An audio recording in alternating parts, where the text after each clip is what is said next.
এবং রাসূল সাল্লাল্লাহু আলাইহি ওয়াসাল্লাম যুবক যুবতীদেরকে উদ্দেশ্য করে বলেছেন যে ইয়া মাআশারাশ শাবাব, হে যুবক যুবতীরা, মান ইসতাতা মিনকুমুল বাআতা ফালিয়াতাযাওয়াজ, তোমাদের যাদের সক্ষমতা আছে তোমরা বিয়ে করে ফেলো।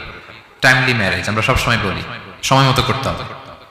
ফাইন্নাহু আগাদ্দু লিল বাসার, বিয়ে করলে দৃষ্টি সংযত হয়। ওয়া আহসানু লিল ফারাজ, প্রাইভেটস এটা হেফাজতে থাকে, লজ্জাস্থান।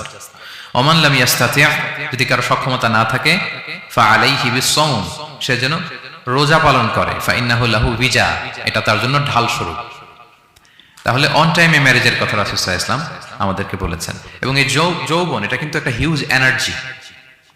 ইয়স, আপনাদের নামও তো দিয়েছেন কি Bangladeshi young business community Malaysia presents. তো আপনারা হচ্ছেন সবাই এখানে যুবক, তাগড়া যুবক।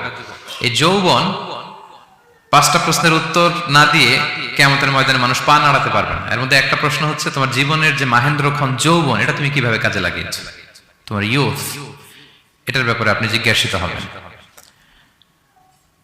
এই যৌবনটা এটা আমাদের কাছে আমানত। এজন্য রাসূল সাল্লাল্লাহু আলাইহি ওয়াসাল্লাম অসংলগ্ন দৃষ্টিপাত করতে আমাদেরকে নিষেধ করেছেন, দৃষ্টি যাতে আমরা হেফাজত করি। এবং তিনি বলেছেন 2টা অঙ্গের গ্যারান্টি যদি আমাকে কেউ দেয় যে এই 2 অঙ্গের পাপ কেউ করবে না, আমি নবী তাকে জান্নাতের গ্যারান্টি দেই। মাইয়াদমান লি মা বাইনা লিহিয়াইহি ওয়া মা বাইনা রিজলাইহি আদমান লাহুল জান্নাহ। 2 অঙ্গ কোনটা? 2 চোয়ালের মাঝখানে যেটা থাকে মানে জিহ্বা, আর হচ্ছে 2 পায়ের মাঝখানে যেটা থাকে মানুষের প্রাইভেট। এই 2 অর্গান, 2 অঙ্গের পাপ যদি কেউ করবে না বলে আমি নবীকে গ্যারান্টি দেয়, আমি নবী তাকে জান্নাতের গ্যারান্টি দেই। এই 2 অঙ্গ দিয়ে বেশি পাপ হয় মানুষের। এজন্য বিবাহ বহির্ভূত সকল সম্পর্ককে ইসলাম হারাম ঘোষণা করে। বিয়েকে ইসলাম বৈধ করেছে। প্রশান্তি আছে, দায়িত্বশীলতা আছে, সামাজিকতা আছে, সভ্যতা বিনির্মাণের একটা স্ট্রাকচার্ড সিস্টেম আছে। এজন্য বিয়ে বহির্ভূত সম্পর্ক হারাম। আপনারা জানেন যে সুন্দরী জুলাইখা ইউসুফ আলাইহিস সালামকে পাপের প্রস্তাব দিয়েছিল, নিষিদ্ধ প্রেমের প্রস্তাব দিয়েছিল। 7টা দরজা বন্ধ করে, ওয়া গাল্লাকাতিল আবওয়াবা ওয়া ক্বালাত হাইতা লাক, 7 দরজা লক করে বলেছিল এসো।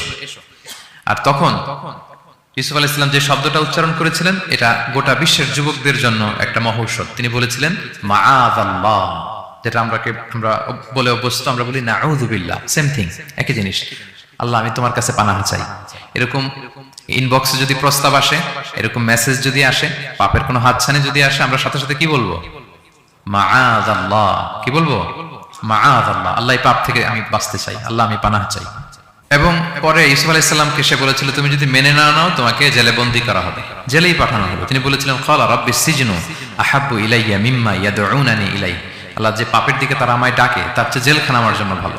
তিনি কারাবরণ করেছিলেন, চরিত্র হেফাজতের জন্য কারাবরণ করেছিলেন। তো এই যে বিশুদ্ধ চিত্ত, এই যে চারিত্রিক দৃঢ়তার আর্কিটাইপ, এই ইউসুফ আলাইহিস সালামের এই গল্প গোটা বিশ্বের সকল নওজওয়ানদের জন্য এটা প্রেরণার বাতিঘর। এটা আমাদের জন্য lesson, he is our icon. তো 2 নম্বর পয়েন্টটা ছিল চরিত্র আমাদের জীবনের সবচেয়ে দামি সম্পদ। প্রিয় ভাই এবং বোনেরা, আমরা সব ছাড়লেও আমাদের চরিত্রের জন্য আমরা নষ্ট না করি। এই পয়েন্টটা ক্লিয়ার সবার কাছে? আচ্ছা, মুভিং অন। 3 নম্বর পয়েন্ট হচ্ছে যারা জীবনে সফল হয়, সফল লোকেরা তারা কখনো কোনো অজুহাত দেয় না বা অজুহাত খোঁজে না। সফল লোকেরা দেখবেন যে এক্সকিউজ দেয় না। এক্সকিউজ আমাদের, এটা নাই, এটা হয় নাই, ওইটা হয় নাই, আমার ক্যাপিটাল নাই এজন্য ব্যবসা করতে পারি না, আমার মামা খালু নাই এজন্য চাকরি হয় না, দেশে এই সমস্যা এজন্য আমি দাঁড়াতে পারি না। এগুলো কাদের কথা বলেন তো? ব্যর্থদের কথা। যারা সাকসেসফুল ইন দেয়ার ক্যারিয়ার, জীবনে যারা সফল, এরা কখনো কি দেয় না? এক্সকিউজ দেয় না, অজুহাত দেয় না। They create their own path, they create their own space. তারা তাদের নিজেদের রাস্তা গড়ে নেয়। রাস্তা আপনাকে কেউ করে দিয়ে যাবে না, আপনার রাস্তাটা আপনাকে করতে হবে। তো এই যে অজুহাত দেয় না, সামনে শুধু আগায়, ইউসুফ আলাইহিস সালাম এই ক্ষেত্রে আমাদের জন্য আদর্শ।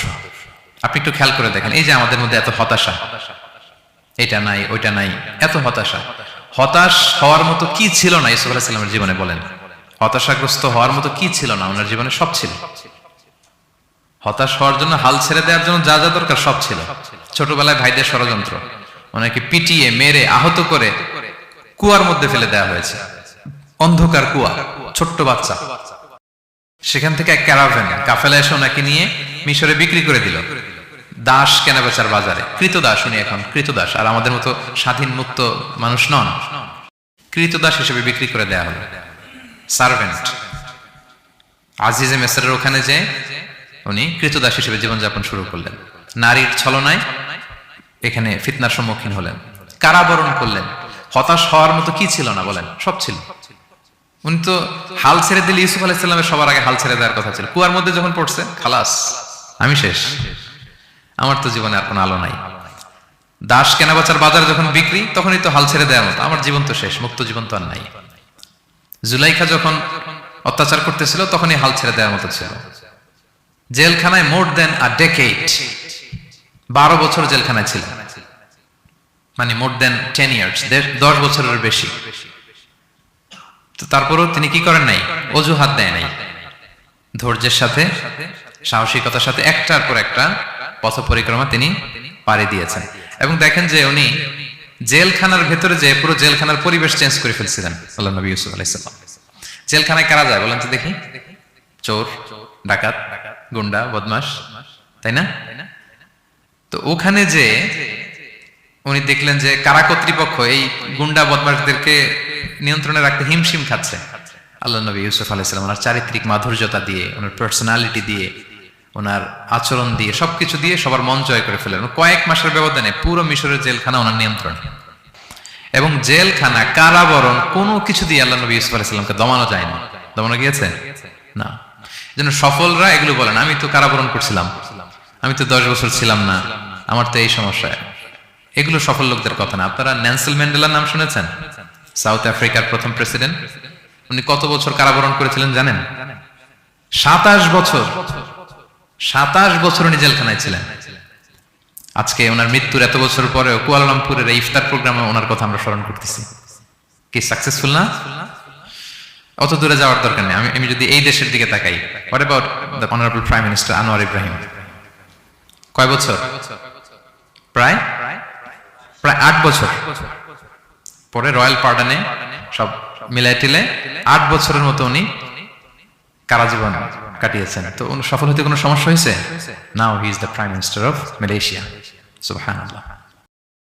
মিশরে যখন আমরা ছিলাম, আমরা দেখেছি যে অনেক ইসলামিক মুভমেন্টের বড় বড় নেতৃবৃন্দ, কেউ 15 বছর, কেউ 20 বছর জেলখানায়, দমাতে পারেনি তাদেরকে। সো সফলদেরকে দমানো যায় না। এবং তারা এক্সকিউজ দেয় না, অজুহাত দেয় না, এটার কারণে পারি না, ওইটার কারণে পারি নাই। তারা নিজের রাস্তা নিজে তৈরি করে। এই লেসনটা আমরা পেলাম। 4 নাম্বার হচ্ছে বিলিভার্স আর অলওয়েজ অপটিমিস্টিক। বিশ্বাসীরা সবসময় আশাবাদী হয়, অলওয়েজ অপটিমিস্টিক, হাল ছেড়ে দেয় না। মুমিন কখনো হতাশ হয় না, মুমিন কখনো হাল ছেড়ে দেয় না। মুমিন ভরসা রাখে একজনের উপর, তিনি কে? আল্লাহ তাআলার উপর। সবসময় বিশ্বাসীরা তারা ভরসা রাখে। এবং সূরা ইউসুফে এটা শিক্ষায় আমরা পাই। ইয়াকুব আলাইহিস সালাম ওনার ছেলেদেরকে বলেছিলেন যে লা তাইয়াসু মির রাহিল্লাহ ইন্নাহু লা ইয়াইয়াসু মির রাহিল্লাহি ইল্লাল কওমুল কাফিরুন। তোমরা আল্লাহর রহম থেকে নিরাশ হও না। আল্লাহর রহম থেকে নিরাশ হবে না। আল্লাহর রহম থেকে তারাই নিরাশ হয় যারা অবিশ্বাসী, যারা কাফির। হাল ছেড়ে দেওয়া যাবে না প্রিয় ভাইরা। এবং উনি প্রথমে ওনার ছেলে ইউসুফকে হারালেন, তারপরে বানিয়ামিনকে হারালেন, এরপর অন্যান্য ছেলেরা মিশরে চলে গেল শস্য আনার জন্য। তারপরে উনি আশা ছাড়েন। উনি বলেছেন ফাসাবরুন জামিল, যে কোনো পরিস্থিতিতে আমি ধৈর্য ধারণ করছি। আসাল্লাহু আইয়া আতিয়ানি বিহিম জামিআ, এবং আমি আশাবাদী যে আল্লাহ সবাইকে আমার কাছে ফিরিয়ে দিবেন একদিন। সবাই ওনার পাগল বলতো। কি বলেন আপনি? বয়সের ভারে নুজ্জ হয়ে আপনি পাগলের মতো বলতেছেন ইউসুফ ইউসুফ ইউসুফ। কোথায় সেই ইউসুফ? ওকে তো নেকড়ে খেয়ে ফেলেছে। কারণ ইউসুফের ভাইয়ের একটা গল্প সাজিয়েছিল। সন্ধ্যাবেলা এসে বলেছিল, বাবা আমরা তো খুব যত্নবান ছিলাম, কিন্তু নেকড়ে বাঘ তো খেয়ে ফেলেছে ইউসুফকে। তো উনি ইউসুফ আলাইহিস সালামের জামাটা হাতে নিলেন। হাতে নিয়ে দেখে ওরা আবার একটা বকরি জবাই করে এটা রক্ত মাখা নিয়ে আসছিল জামাতে। তো উনি বললেন যে ইউসুফকে কোন নেকড়ে খেলো যে ইউসুফকে খেয়ে ছিন্ন বিচ্ছিন্ন করে ফেললো? আমার ইউসুফের জামার মধ্যে তো কোনো আঁচল লাগলো না, জামার তো ডানে বাই কোথাও ছিঁড়া দেখতে পাচ্ছি না, শুধু রক্ত। এ কেমন নেকড়ে বাঘ? ইউসুফকে খেয়ে ফেললো কিন্তু ইউসুফের জামা ছিল না। আপনারা জানেন যে জুলাইখা যখন ইউসুফ আলাইহিস সালামকে জোর করে পেতে যাচ্ছিল, আল্লাহ নবী ইউসুফ আলাইহিস সালাম চরিত্র বাঁচানোর জন্য দৌড় দিলেন ইলা নাহিয়াতিল বাব, দরজার দিকে। আর আল্লাহ তাআলা দরজা খুলে দিতে লাগলেন। 7ম দরজার সামনে এসে জুলাইখা ইউসুফ আলাইহিস সালামকে পেছন থেকে ধরে ফেললেন। ধরে যখন টান দিলেন, পিছনে জামা ছিঁড়ে গেল। তো সামান্যই জোরাজোরিতে জামা ছিঁড়ে যায়। আর একটা নেকড়ে একটা মানুষকে চিড়ে কুটে খাবে, তার জামা ছিঁড়বে না? ছিড়বে। ওই জামা দেখে উনি আন্দাজ করে ফেলছেন যে এটা মিথ্যা কথা, আমার ইউসুফকে নেকড়ে বাঘ খায়নি। এই যে অপরাধীরা যখন অপরাধ করে তারা সব আলামত মুছতে পারলো, একটা আলামত বাকি থেকে যায়, কোনো না কোনো আলামত থাকবে যেটা রেশ ধরে সিআইডিরা, ক্রিমিনাল ইনভেস্টিগেশন ডিপার্টমেন্টের লোকেরা তারা অপরাধীকে শনাক্ত করে ফেলে। তো ছোটবেলায় ইউসুফ আলাইহিস সালামকে হারালেন, এরপরে বানিয়ামিনকে হারালেন, এরপরে ছেলেরা গেল শস্য আনতে, কেউ নাই ওনার পাশে, কিন্তু উনি বললেন যে আমি বিশ্বাস করি, আমি আশাবাদী। উনি বলেছিলেন আমি আশাবাদী যে আল্লাহ তাআলা সবাইকে একদিন আমার কাছে ফিরিয়ে দেবেন, এবং তাই হয়েছে। সবাইকে আল্লাহ তাআলা ওনার কাছে এনে দিয়েছিলেন এবং ওনারা সবাই মিশরে চলে গিয়েছিলেন। এক মহা পুনর্মিলন হয়েছিল পিতা পুত্রের সেদিন, দীর্ঘ প্রায় 30-40 বছর পর। তো এই জন্য আমরা সবসময় আশাবাদী থাকবো, optimistic, never be pessimistic, try to B optimistic always. সবসময় আপনি আশাবাদী হবেন। রাসূল সাল্লাল্লাহু আলাইহি ওয়াসাল্লাম সবসময় আশাবাদী থাকতেন। যে কোনো একটা দিকে নেগেটিভিটি থাকবে, পজিটিভিটি থাকবে, আপনি কোনটা নেবেন? পজিটিভটা আপনি নেবেন। একটা উদাহরণ আছে না, যে এরকম একটা গ্লাসের অর্ধেক যদি পানি থাকে, কেউ দেখে অর্ধেক খালি, কেউ দেখে অর্ধেক পানি ভর্তি, তো আপনি অর্ধেক যে পানি ভর্তি ওইটা খেয়াল করবেন, আশাবাদী হবেন। আশাবাদী লোকদেরকে আল্লাহ তাআলা পছন্দ করে। নিরাশ হয় যারা কাফির, অবিশ্বাসী তারা।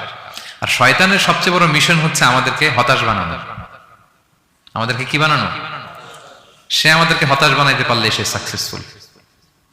সে আমাদেরকে বোঝাতে থাকে এত পাপ করেছিস, আল্লাহকে তোরে মাফ করবে? মনে হয় করবে না।